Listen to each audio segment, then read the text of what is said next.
अस्सलाम वालेकुम एवरीवन। हमारे साथ मौजूद हैं प्रोफेसर डॉक्टर नवीद इमाम सैयद। नवीद इमाम Syed is the first scientist who invented the silicon chip जो ब्रेन से कनेक्ट हो जाती है।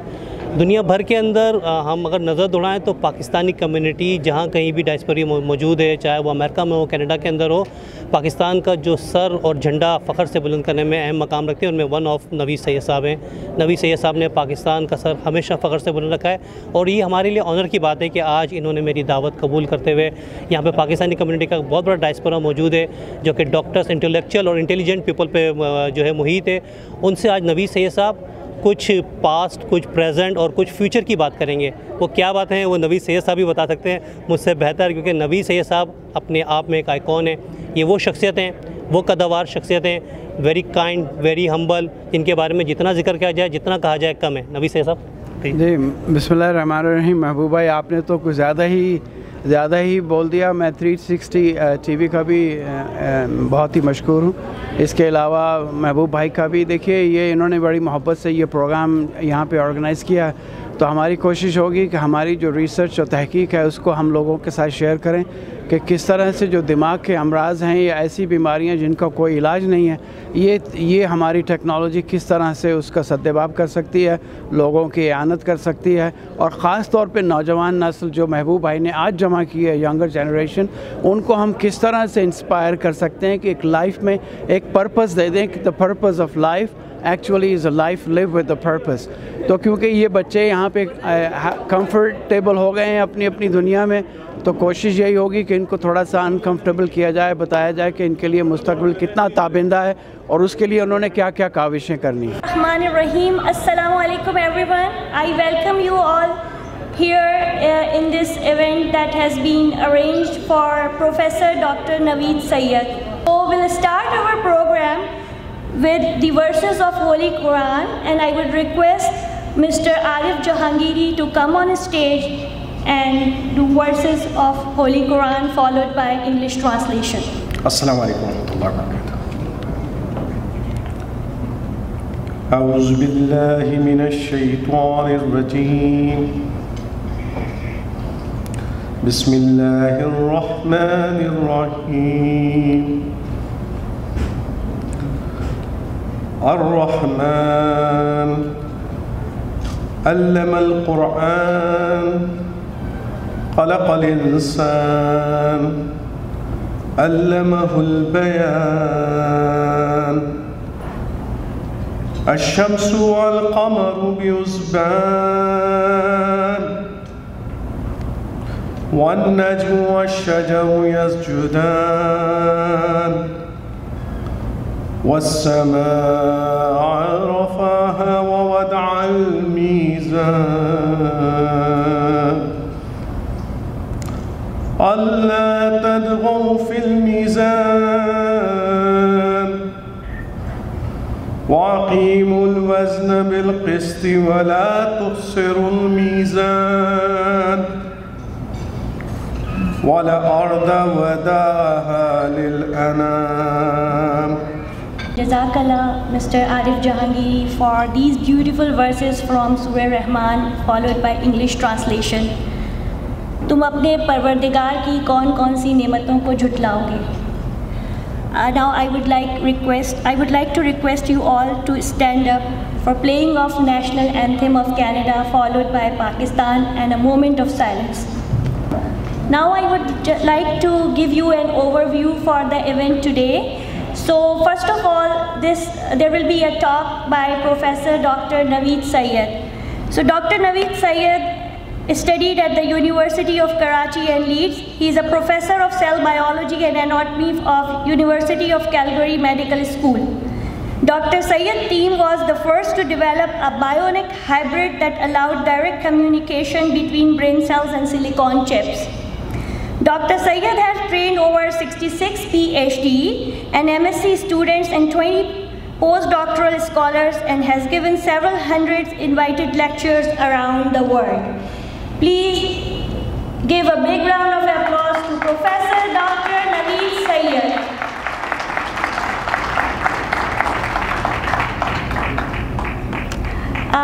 After the talk of Professor Dr. Naweed Syed, there will be a question and answer session. Before Dr. Professor Naweed Syed start his talk, I would like to invite Mahbub Ali Sheikh, who is a senior journalist and a very well-known journalist. It's very hard to talk about him. He's my better half. He has done a lot of humanitarian work around the world and has been associated with different organizations in journalism. And he's a global founder of, he has been associated with Hunar Foundation as well. I would like to invite him to come on stage and give a welcome speech. Thank you. बिस्मिल्लाहिर्रहमानिर्रहीम। अस्सलाम वालेकुम everyone. Thank you so much Ruqaiya. वाकई में बहुत मुश्किल होता है कि अपने हस्बैंड को मुतारिफ़ कराना। खूबियाँ और ख़ामियाँ सभी जानते हैं, लेकिन घर की बात घर में रहे तो ज़्यादा अच्छी रहती है। Anyway, thank you so much. Specially आपको पता है कि ये इवेंट जो है वो हमने प्रोफेसर डॉक्टर नवीद इमाम सैयद के लिए जो है उनके ऑनर के लिए अरेंज किया है। नवीद इमाम सैयद एक ऐसी कदावर शख्सियत जिनके बारे में अगर मैं कोई किताब लिखना शुरू करूं तो मेरे ख़्याल में कि मैं एक नहीं, दो नहीं, तीन नहीं, मुत्तईद किताबें लिख दूं। नवीद इमाम सैयद, उनकी थीसिस के बारे में, उनके नॉलेज के बारे में, जो चिप उन्होंने इन्वेंटेड की उसके बारे में अगर हम कहना शुरू करें तो शायद आप मुझे ही सुनते रहेंगे, फिर नवीद इमाम सैयद साहब को मौका नहीं मिलेगा। तो मैं ये मौका ज़ाया नहीं जाने दूँगा। So the wait is over. I would like to invite Professor Dr. Naweed Syed, the man, the myth, the legend, Professor Dr. Naweed Syed, Canadian-Pakistani neuroscientist. He is the first scientist to connect brain cells to a silicon chip, creating the world's first neurochip. Dr. Syed has traveled worldwide, given lectures and presentations about the human and his mini chip. Please welcome Professor Dr. Naweed Syed.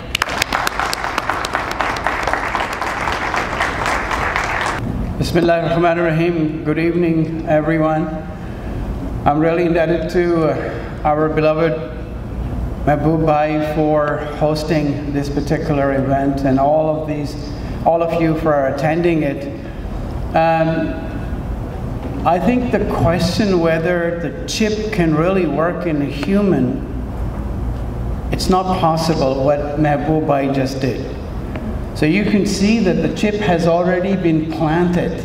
So he could remember the names of all the people and also tell everyone that what they do. I would have, humanly it's not really possible. So this is the first trial chip, and you've seen how fantastically it worked. The other thing I would like to say is in support of, again, the floods in Pakistan. Many people say that, how do we know that some of the people that we are giving money, they actually deserve it? How do we know that whatever we get in this world and in this country, we are deserving of it? So we have been bestowed even though we don't deserve. So I think it's really important for the entire humanity, and especially a country like Canada, which is one of the most generous, one of the most beautiful, and one of the most fantastic countries. And we have always risen, we have always supported. I mean, if we could give $90-some million for Ukraine, I think Pakistan is deserving of more of that because of the natural disaster.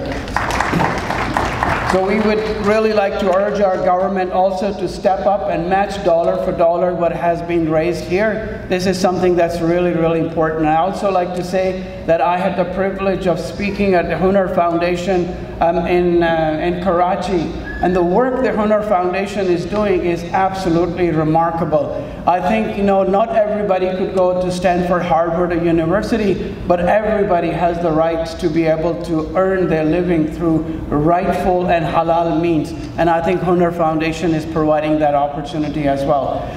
So this is really what I'm going to talk to you about. And I think I will make everybody a little bit uncomfortable. But at the same time, I cannot present some of the work that we are doing. So I will stop at where it becomes uncomfortable for everyone. But I think they have turned the lights off, and I know that I am between you and dinner. So I will try to keep the pace a little bit faster, but be happy to stop and answer some questions later on. So to begin with, this thing works. We were presented with this young lady, and she was brought to our hospital where parents said that she's been sick for a few days. She had, maybe cold, and they provided her or gave her some Tylenol for a couple of days. She didn't get better. Then came a time when she got really sick. They brought her into intensive care, and intensive care folks and the emergency folks shifted her, and within 72 hours she passed away. Beautiful 13 years old young girl. So parent wanted to know what was wrong with her. So we were asked to do the autopsy. When you open the brain, you begin to realize that we could see only a mass of tissue. That's all.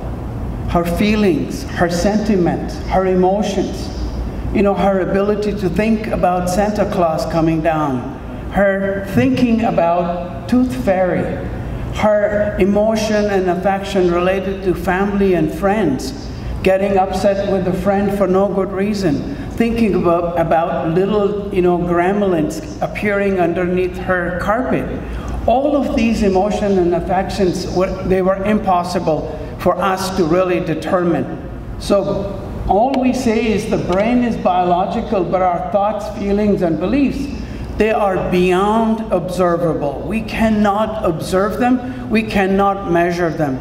So one of the major, most important problems in the field of neuroscience is that if you want to understand how all of these functions occur, you need to acquire the ability to be able to record from large networks of brain cells, which has been really a daunting challenge. During my PhD, I recorded from 12 brain cells, and I thought I walked on water, only to realize I was the dumbest person on planet, because 12 brain cells could not tell me how tens of billions of brain cells actually function to elicit a particular behavior. And the other problem is that if your brain is damaged, either due to stroke, trauma, injury, Parkinson's disease, Alzheimer's disease, and depression, mental health related issues, we don't really know any of these processes, and we can't fix them because there is no treatment. We manage these symptoms, but we can't treat them. That's really one of the biggest challenges in the field of neuroscience as well. So when your brain is actually intact, but you lose an arm or leg, your brain is intact, but there is no organ. So how do you really empower these people by using the technologies? And this is what I am actually going to talk to you about. We think about mindfulness. Mindfulness is really noticing details all around you, being present right here and right now, as all of you are. So you are actually solipsist. You are only looking at the parts of the brain that is invoking your sensory perceptions. So thinking before acting and speaking, paying attention to how your body is feeling and responding. So there are two parts to your brain. One is the conscious part, and the conscious part of your brain scans 42 frames per second, whereas the unconscious part of your brain scans 1.2 million frames per second. So if I ask you, where is your foot? Up until now, you didn't know it. And then you started to wiggle and said, oh, it's still here, it hasn't left. I wish it had taken me out of this room and taken me somewhere else. So that really is to be able to paying attention to how our body is feeling and responding. And when you think about really brain health, we look at the interpretation of senses and control of movement, both mental and emotional processing, and the maintenance of your normal behavior and social cognition. So this is really brain health. This is what we notice and we do. So how do we know the way the brain works? Most of the time we really find out when something goes wrong. We had a patient, John, and he felt that he was pregnant. He's been attending functions like this. He has grown a little pot belly because he's been eating too much. He ended up in hospital because he was having anxiety and panic attack. And he thought that because he's in the hospital, his belly is protruded out that he's pregnant, right? So we know similarly, his symptoms, his GPS, which normally allows the person to see and understand, the relative location and the time, it went faulty. Imagine that if all of a sudden our GPS goes berserk, it makes us spin and takes us places where we don't want to go. Janet, she had a soul blindness, anosognosia, which we called. She lost her vision, but she wouldn't admit. If you showed her the images, she would say, yes, I can see. But that actually there was no image to be seen. So she would not admit that she could not see. So we know also similarly, Katie, she had stroke, and she would put up makeup on only one side of her face and didn't believe that her left hand belonged to her. So she would try to take that hand off. And she didn't think that this was a hand. And one of the patients who was in hospital, and nurses played a trick around Halloween, they put an artificial leg. That individual actually thought that the leg did not belong to that person. So I think many a times when our beliefs are so profound that they can change our perception, our mental perception, and our thinking very loudly. So when we think about brain and its development, it is really complex, right? Our Pakistani diaspora is used to brain masala. They normally like to see brain being katakat and takatak, with a bunch of chilies and whatever. But actually it's much more than that. I think we should use it in that context as well. There are tens of billions of brain cells, and actually more brain cells than there are stars in the Milky Way. So when we think about a child brain development, you can see brain is actually the fastest growing organ. There are 30,000 brain cells added every second. And the rate at which it happens, there is no room for any errors or mistakes. If a pregnant mother is exposed to stress, drugs, alcohol, other aspects that will affect the growth of the baby. So child development is really an important issue. And during development, what we see is that neurons that fire together, they wire together, and neurons that fail to sync together, they fail to link. I'll give you an example, and you thought that you could fall asleep because the room is dark. I am going to give you a quiz, and anybody who answers, you will get one of the chip, not implanted in the brain, but maybe as a takeaway, okay? So if you have a kitty cat and you put a patch over one of its eye during early development, just for a couple of days, this kitty cat will be blind in that eye for life.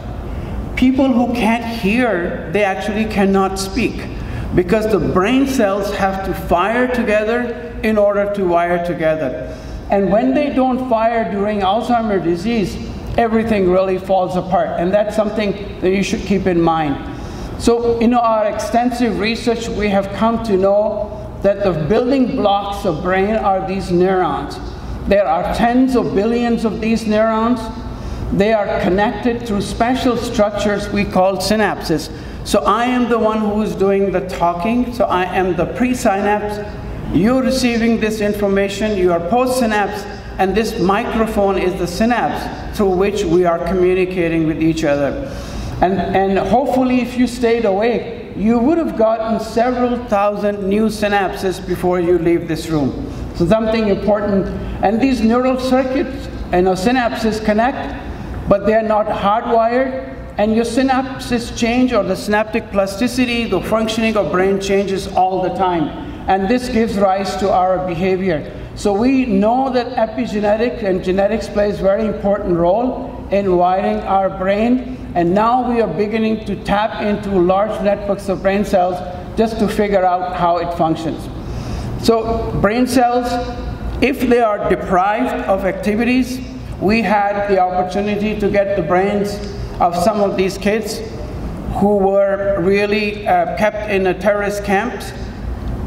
And something too important, extreme neglect. They were chained, they were beaten, and they were not given food or anything. If you look at the brain of that child who is neglected extremely, you can see the size of the brain, how different it is. And you also see these big holes in the brain. This child's brain is no better than a dog. So the child will do anything that the master will tell them to do. So, you know, during early development, we know that the distress and long-term stress, it really alters the brain and the brain structure as well as functions as well. Now here is a quiz for you. I would like you to take, you know, maybe 30 seconds at this picture and tell me, what do you see?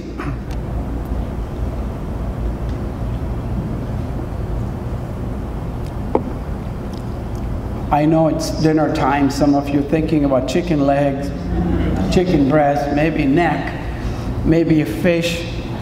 So this is actually our brain's, what we call experiential blindness. Your brain's trying to figure out, and we always think brain is really smart. It's not really that smart.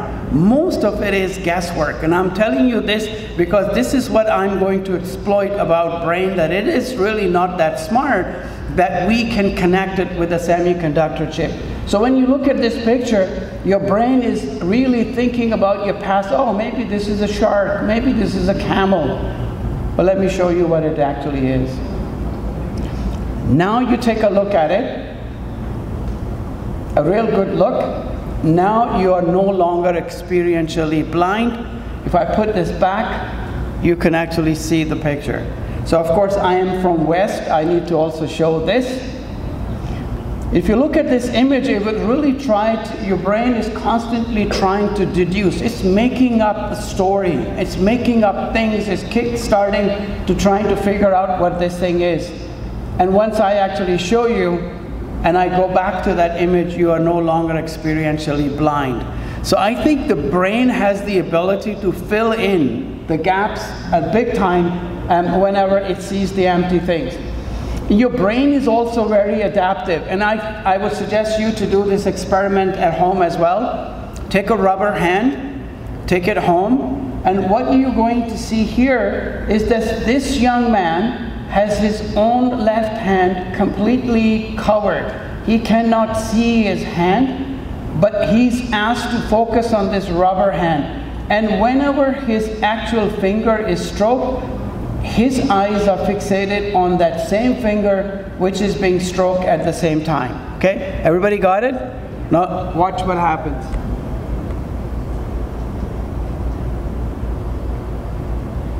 Practice.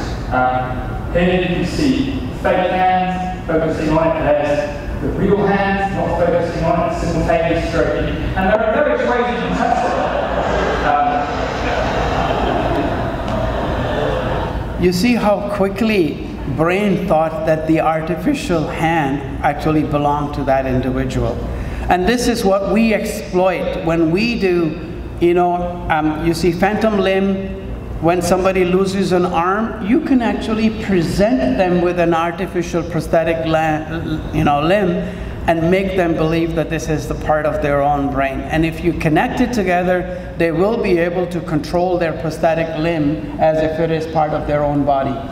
So what we wanted to do was to really invoke these disruptive technologies. Can we regain that lost brain function by designing and planting the semiconductor chip in a human brain or in an animal brain to see if we could tap into information processing capabilities of the brain. And then the next question was, can we regain lost brain function that happened because of stroke, trauma, injury? So people thought we were crazy. It's not possible. How could you take an artificial device or a chip and connect it with the biological tissue? So I'm going to show you actually that we can. But the idea was that we needed to first of all find out where are different networks of brain cells that control a particular function, you know, from one end to the other end. So the idea was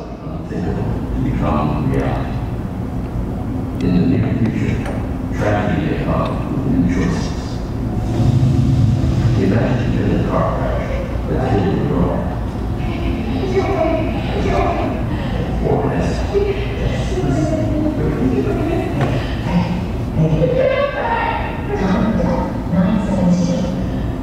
Your dog's name is Syed.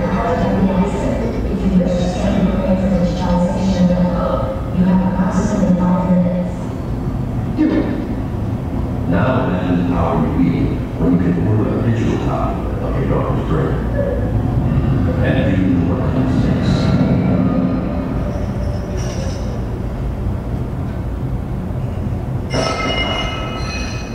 Hi, Dad. One day delivered to your doorstep is an artificially intelligent android that will act, look, emote, just like you wrote. Every memory from birth on will remain intact, but she'll also be a walking computer with access to all the world's knowledge. This is what your world will look like. This is the future of artificial intelligence.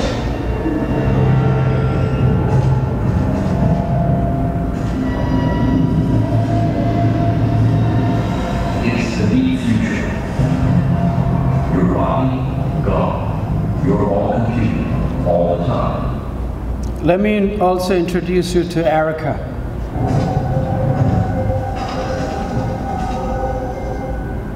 Hi, Dad. May I ask your name? Hi there, my name is Ignacio. It's nice to meet you, Ignacio. So, what country are you from? I'm from Canada. It's pretty cold there, eh? Meet Erica the android. She or it, depending on who you ask, is one of the most sophisticated humanoids ever designed. And she's the almost glimpse of what a year-billion AI might become. Well, our computers are adding machines. They add very fast, giving the illusion that they're thinking.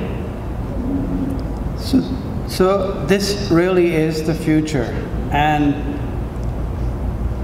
many people thought it's a science fiction. Actually, many aspects of these approaches are already, we are knocking at the door. And Elon Musk once said that you are summoning the devil.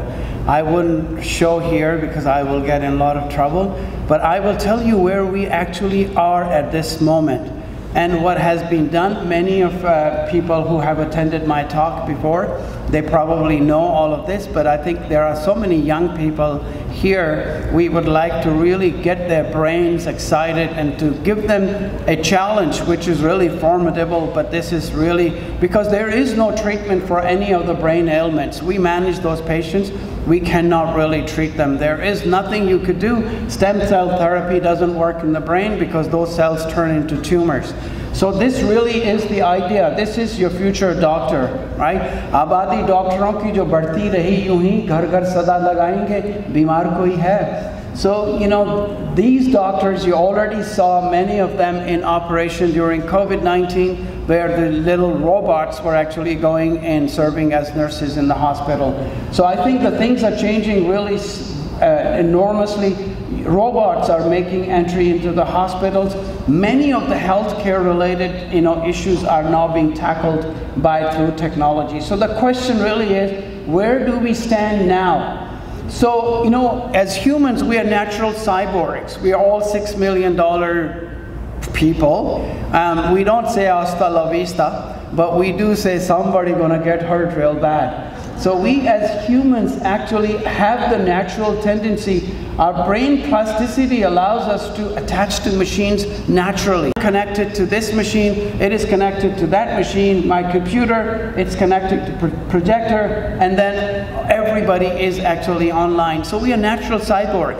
We connect naturally with all of these things. So brain really reconfigures itself when it receives simple input and it adjusts accordingly. As far as it's a really far more open system than you have imagined, and it survives in the changing environment by changing itself. Our brain changes all the time. So if I tell you that I will reach out to grab this little remote control, if you were recording subcortically from my brain, the area of my brain or the brain will be activated, the same area will be activated if I only imagine that I am reaching out. So this is something really important, that imagination, your thought translation, translation machine taps into motor function of a person or an animal that is doing this. So I'll show you this, where we have this robot monkey, and Thomas here has these electrodes around the scalp, and what is actually happening every time he thinks or he does anything, you will see that the actual monkey will reproduce or will recapitulate whatever he's doing. We can just by thinking, can turn the lights on or off in the lab, and even more important, we can bring young kids, plant these electrodes, we know which part of the brain controls what, and then we train them to be able to control a cube which is really in the tunnel. Go up, go down, left, right, and go back deep into the tunnel. And once they get trained, we could get them to really control a car by just using their own mind. We can get them to fly a drone by just using their own mind. So the idea really is that you can have young kids, she doesn't know where the car is, she's only imagining and driving it around the curve and bring it back. And this is our undergraduate student, and of course a little bit of practice. They do have a few crashes. You get the graduate students, and they can really drive a car much better than what you see Google car, with really exquisite accuracy. We can also use the same approach to fly a drone. In the lab, we make sure that Dean is not around because we're not allowed to fly drones inside the lab. And then we couple these drones with little sensors, and these sensors are talking back to the electrodes that are mounted around the scalp of an individual. And a constant navigation will tell you turn left, turn right. I think I am seeing something really important and precious, which is microscope. And you could see that the actual sensor is communicating with electrodes mounted on the brain wirelessly through a remote control, which is the actual brain cells and it themselves. So you can imagine, how this technology could go. We could also use the augmented or virtual reality or mixed reality for people who have post-traumatic stress disorder to send them back into the situation with a healthy outcome afterwards. People who have bipolar disorder, schizophrenia, and even really learning tools that you could use to be able to really do something very, very cool. So the idea was that can we use disruptive technologies and start planting, interfacing a semiconductor chip with the brain or the brain cells, which was really a crazy thought. But we know a great deal about number of these brain cells. We can take these brain cells out, we can grow them on a chip, and then the idea is to create the networks that we really want ourselves. And these brain cells, they will talk to the chip, they're very happy, and also when they come together, one brain cell will tell, hey, how you doing? What's up?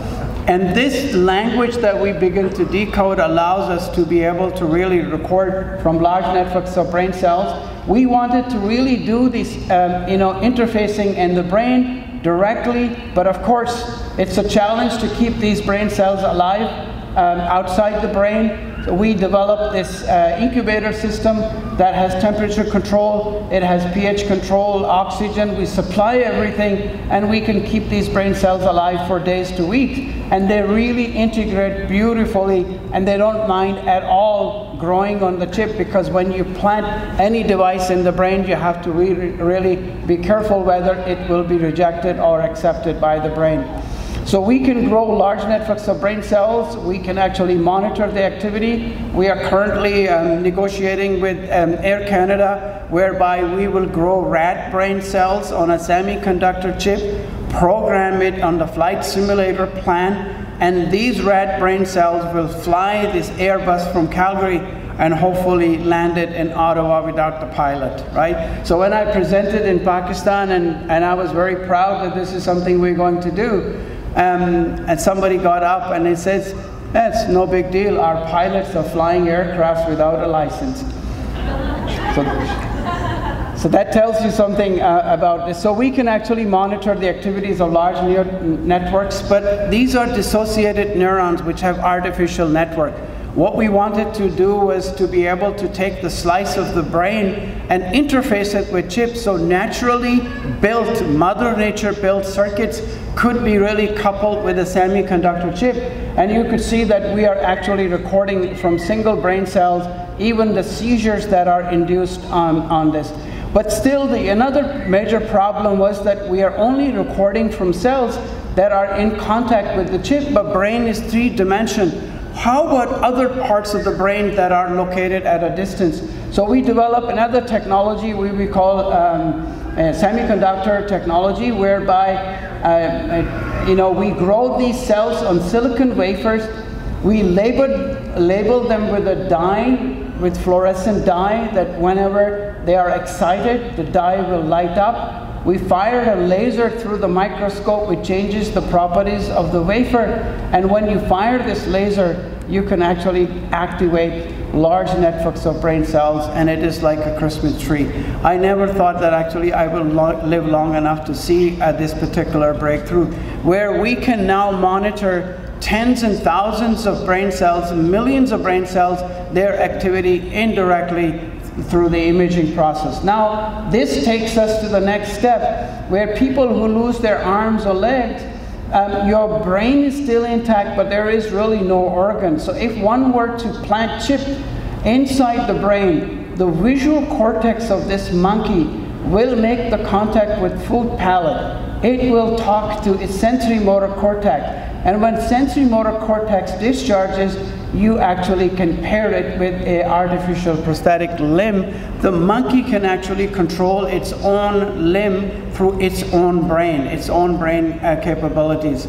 So the idea is that people who lose their arms, in the future you should be able to really couple by planting a chip subcortically, not really deep into the brain tissue, to be able to really control their prosthetic limbs.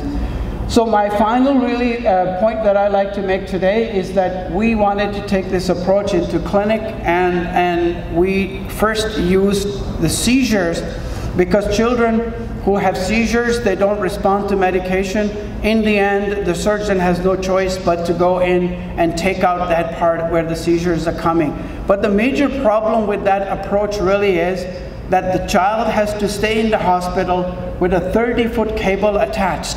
And the child is stressed, and we never get the really accurate measure of where the seizures are coming from. So we developed a chip which allows us, really brought in the team of surgeons and specialists. Normally what happens is these electrodes are mounted on the scalp, they open up the brain, and then there's a 30-foot cable that will try to figure out where the seizures are coming from. But this is mostly a guesswork. A surgeon may think that 23, maybe 24, maybe 22, and 31 on these areas, they end up removing a larger chunk of a tissue that otherwise really debilitate these children and deprive them of their main function. So the idea was that for us to really test this, make this chip completely wireless, also make it MR compatible. So when we plant the chip inside the brain, the kit goes into an MRI. The MRI machine will take the actual image of the brain, and also the chip juxtaposition with regards to different parts of the brain. Child can go home, and whenever the child will have seizure, it actually creates a tomogram on his cell phone and send that image to surgeon, telling the surgeon that out of 30 seizures, 29 of them have actually come from this foci, and you can remove that tissue safely. So the child is at home really safe. We will also be recently negotiating with iPhone. The idea will be to have a cochlear implant, and when you're about to have seizure, it dials your cell phone and it tells you you're about to have seizure, sit down, and it says, I just dialed 911, the ambulance is on its way, settle down, sit down, and we also told your wife that you're richer than you think. So the idea really is that we could now really detect single seizures with exquisite accuracy. So now currently going through clinical trials, and I think this is really what the idea is, that to be able to slowly and gradually take these technologies into the brain functionality, not only to understand how brain functions, but also to really take them, repair damage that has really occurred. So this is what is really going to happen. Science fiction, but it's actually no longer a science fiction. We're getting at that stage where humans are really reaching the point of developing humanoids. We got to learn to live with these little fellows that we designed. The point of singularity is really almost here. This is scary for many parts, but this is something that we have to really get our younger generation to think about, that we could perhaps coexist with these very machines that we design. They process information far more faster, they're smarter. It will take 1,000 years for me to learn, and a machine can actually, a supercomputer can learn it in no time. So the information processing capabilities, but I will always tell you that data is not information, information is not knowledge, knowledge is not wisdom, wisdom requires conscious. And the human species are the only ones that have conscious. But imagine if a super AI actually gets access to our conscious, you can design them to have feeling, love, hate. By the way, for some things you need shadi.com. There is no replacement for that. Okay. I can't find you love, even though if it's very attractive. But you know, if we do not really, our younger generation does not reconcile and they don't really think about innovative technologies, we will really be left behind. And they don't have to really have reproductive organs. They could create their own kind. So I won't bore you any further. Last point I'd like to make is that we are making an effort to build a one-stop shop in Pakistan, in Islamabad. We purchased a 70-acre land on Murray Expressway, and the idea is to rejuvenate, as our, as it was said earlier, that we will try to rejuvenate the golden age of Islam, when Muslims were actually ruling the world in all modern sciences. We were performing cataract surgery 600 years before Europe. We knew human anatomy 1,000 years before. Astronomy, chemistry, chemia, alchemia, and algorithms. All of these are actually the creation of Muslims. So we would like to build a center, what we call one-stop shop. It's actually single entry point, but I have artificial intelligence, machine learning and robotics is coupled to biomedical engineering, life sciences, and then have this one-stop shop in a way that any technology that is developed goes straight into prototyping, patenting, into manufacturing, and out in the market. So bench to bed and then beyond concept. We laid the ground foundation. It's a really beautiful land. You can see the actual toll road here. This is Murray Expressway. And the idea really is to build something that is really unique, whereby students from all different disciplines, like in my lab, they could come together and work and solve real human problems. So the idea is this Pakistan International University, which will be one-stop shop. We will need the support of the community. We will need the support of all hands on deck to be able to build something that will really change not only the economy of Pakistan, but it will also change the face of our humanity by really seeking solutions for local problems. So thank you very much.